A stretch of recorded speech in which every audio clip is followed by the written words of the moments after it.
Hey guys, foggy morning here in Appalachia. Temperatures dropping. Now that it's mid-October, enjoying these cooler temperatures. Had some time out in the woods this morning. Perfect conditions. Brought out with me today. It's not new. It's not new to me. The configuration is new, and I know my previous video, my last video, was another AR configuration, but it's just one of the beauties about the AR-15 is the modularity that these rifles have to basically create whatever configuration you want. So I was just going to go over this configuration. I've slept on it, sat on it. I don't know proper terminology. I've slept on it for a long time, and I finally put one together, brought it to fruition. So before we get into that, the sponsors and affiliates of today's video are Brownells, Krushinki Co., Rucksock, and others. All the affiliate codes and discount codes available in my link tree in my bio, on my Instagram, roadies_plaid. Thank you to all those companies for helping support this channel and the Instagram page, getting me gear like Brownells. I got the stock and the optic from them to be able to make this build. So thank you to them particularly. Without their constant support, I wouldn't be able to keep putting out new things. So thank you to them. All right, let's get into the video. All right, so today's video is over a Block II style. It's style, right? I like in my other videos, my other rifle video builds I've done. Other rifle build videos I've done, I don't say clone because there are too many cloners who are actually about certain things with rifles or basically anything you're trying to clone, right? So this is my Block II style AR. I've been there was a photo of a Mark 18. Obviously, I know that, well, I guess technically it is a kind of Block II, the Mark 18 setup, because this was around the same time. But anyway, SOPMOD Block II style, and there was a Mark 18 and a couple other SOPMOD Block II rifle pictures, builds I saw that inspired this. And I used my 16-inch Windham Weaponry. What was the acronym? Because remember, Windham Weaponry is defunct. They've gone out of business. The acronym was the Windham Weaponry MPC, Military Police Civilian. So it's basically their 16-inch M4 with the not fluted. It's not a heavy barrel. It's the M4 barrel. It's not 14.5. It's 16-inch. So it's a 16-inch Windham Weaponry MPC that I had set up as not a clone, years ago, 5-6 years ago when I first got it, as a what I carried in the Navy. It was a clone of what my service rifle, my personal service rifle. Only thing difference was it's a 16 and not a 14.5 like what I had in the Navy. I was actually I was blessed when we lived in Maine, and I worked at a golf course that ended up with the owner being the guy who originally owned Bushmaster and Windham Weaponry. So I was good friends with the guy who was the golf pro. It wasn't the owner, but the guy who was the golf pro at the golf shop. And then he was the range manager at the range at Windham Weaponry. And they were doing another batch of NPCs, and I got to go. I went to the range, said, "Hey, I'm here to, come get the rifle," because I had been talking to him about it for a while. He was like, "Come with me." I followed him over to the factory shop there at Windham Weaponry, and there were rifle racks, rows of finished rifles, and he said, "Pick one." And so I literally picked this rifle up off the rack. I picked it. He took it. He went to the computer, inventory, boop, boop, boop, brought me to the shop, filled out my the background paperwork, boop, boop, boop. So I picked this, and it was built the day before. So I picked it within 24 hours of it being completely built, assembled, and test fired.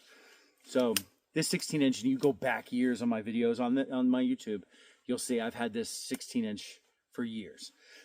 So that's the basis.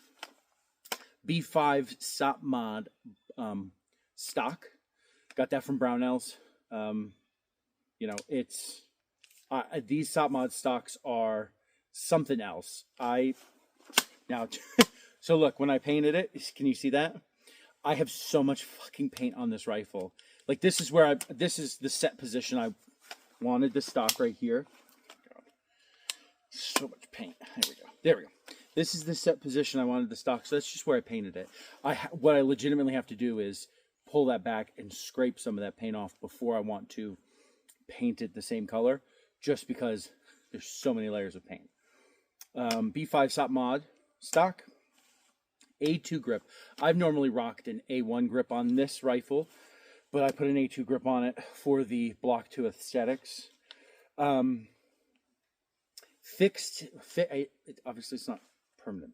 Fixed A2 rear sight instead of a flip-up sight with that fixed gas block front sight, the fixed A2 front sight. So those, and then I got a Vortex Strikefire II. I don't have an M68. What is it? The Aimpoint Comp 2 or whatever it is. That's that model of red dot that the Army still uses, and that is part of the SOPMOD kit. I don't have that kind of money for a red dot when I'm just doing a configuration, right? It's not a clone. It's not trying to be exact. And I got this from Brownells. Riser mount. What I ended up doing is I was like, I don't want like the irons to be cut. I don't want the irons to be not visible at all, or cutting my optic in half.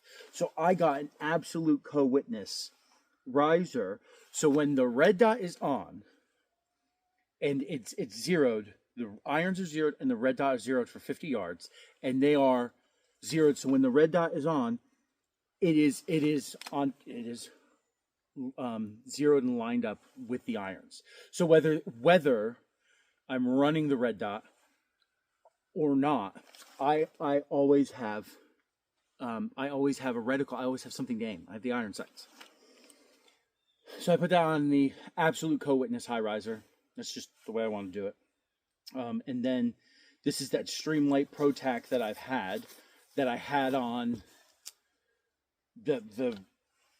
the rifle itself for years now, with a cloud defense, Picatinny clamp, CAC broom handle, Midwest Industries extended carbine rail. The Knight's Armament rail I had on it was the 6-inch RAS, Knight's Armament rail, and this is a 12.5-inch. So you get all that extra rail space in front of the fixed iron front sight. You got all that rail space. So I put a couple of my Knight's Armament rail covers, called Picatinny rail covers on it. And then now, don't judge me. The green isn't as bright as I wanted it, but I tried to do you've got me in the background, you've got this in the background. I tried to do a woodland, M81 woodland paint scheme. So the greens, the green, the brown, the black, and the khaki that is in M81. That was my paint scheme I wanted to do. Did I achieve it? Like I said, the green is not as bright as I wanted it. And there isn't, obviously there are no straight lines in nature. So there aren't like a definitive pattern. It's splotchy, which is great. Breaks up the outline of the rifle. If I do repaint it, I'm completely stripping it because there's so much paint. On this side of the receiver, you can't see fire or safe because there's so much paint. You can see it on the back side, the side that your firing hand that you need to see. But you can't see it on that side. There's just so much paint on it. And worn off paint, chipped paint. So that is my VTAC, basic VTAC sling. So that is my SOPMOD Block II style AR 16-inch. 16-inch. Configured it, put it together, sighted it in. I kind of actually like it more than almost any of my other ARs, if I'm being completely honest. It because I just love this rifle. I've had this rifle for so long, so to be able to kind of give it a facelift and just give it a new life it's nice. So there you go, SOPMOD Block II style. I've shot people's rifles with SOPMOD stocks and never really thought about it until I got this. I love the SOPMOD stocks. They are incredible. They're obviously light. They're polymer, but the cheek weld is beautiful.